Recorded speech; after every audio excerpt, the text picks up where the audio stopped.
So ganina nakalakaw ako ang magulang kay nagpadala og kwarta lagi guys kay sweldo na naka-advance og sweldo sayo kay nakahatag.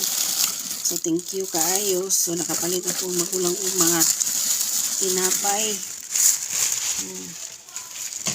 Tan-aw na to guys oh. Ug unsay naa ani. Klaseng pan sa kuan pa pan sa amo sa Bisaya. So ligot kayo, lami kayo guys oh. Nag-inkiban din ako ning isa ganina. Kani guys oh kay Francis man ni siya. Lami kayo niya kani siya. Ubi.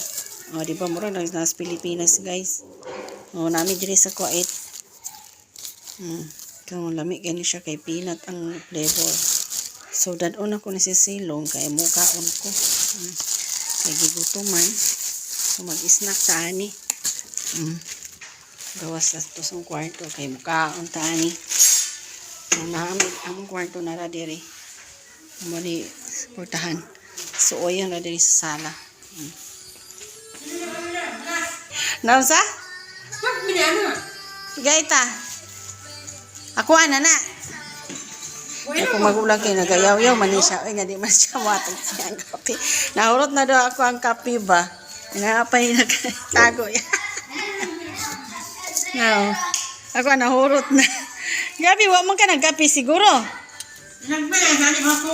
Ginoo ko. Ayan. Dala tag kape o pan. Sus, mauni kinabuhi des katulong sa Kuwait guys. So manaog ta guys kay magkuan ta, mukaon ta. Kanafa, mukaon ni akong alagang kuan. Kuwapang gamay. Naog ta, paingon ta sa kusina.